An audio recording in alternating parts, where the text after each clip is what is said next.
mauya zvakare pa mubayiro wedu wechishanu pa Patreon Pay.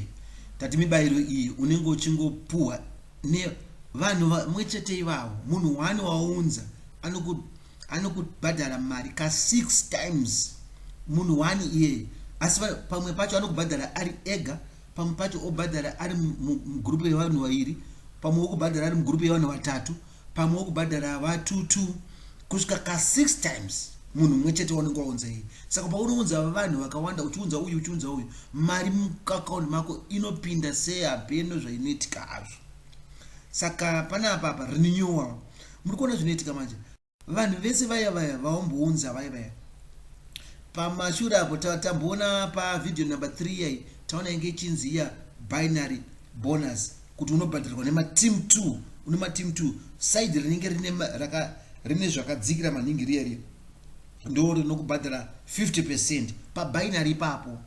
Saka unongoita mets dzimwe chete dzamboitwa idzodzo dze 50%. Kana vanhu ivavo vese futi vambokubhadhara 50% vakarenewa, kana tichiti kurenewa kuti zviya zvavamwaya kuti vanenge vabva palevel iyi woenda palevel yepamusoro, wobva palevel iyi wachienda pa unenge uchirenewa kuti ndarenewa. Saka every time yavanorenewa unopuwa 50% ye 50% yemapoints awamboita iye. Alright, ngatizvionei muona zviri in practice chaizvo chinyasoitwa tione kuti zvapa mari ndinenge zvaita sei.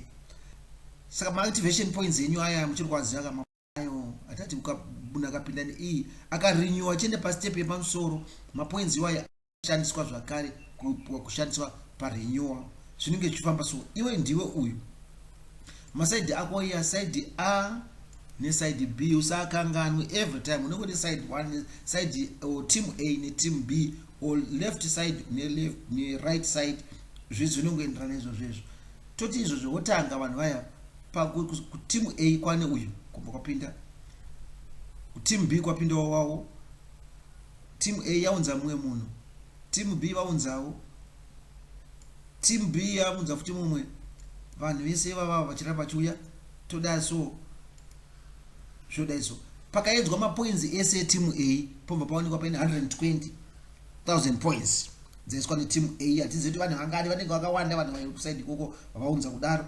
Team B yacho yobva yaonekwa kunzi yaita vanhu vaunza vese mapoints avo pamwe chete azozanganiswa akaita 80,000 points. Saka timu rine mapoints mashoma iteam B futi panapa. Saka zvairi team B ndokaunobhadharwa ikokoko. Pekutanga unotanga wabhadharwa binary iya 50% yebinary year of this one.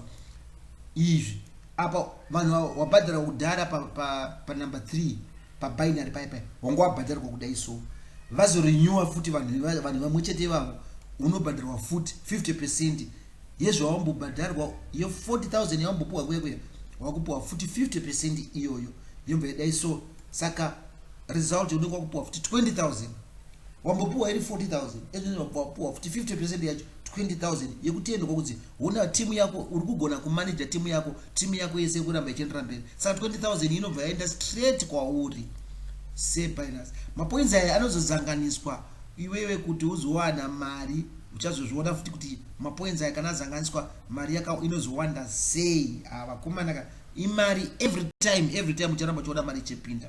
Saka tanga nhasi hapana chaunombomirira ukati ukamirira handichazoita mangwana Satani akatokupinda waunotadza kuita mari wopedzisira wauda kuenda unotsvaga kun'anga. Usatsvage n'anga yedu ndiyo iyi yandakuunzirai nhasi iyi.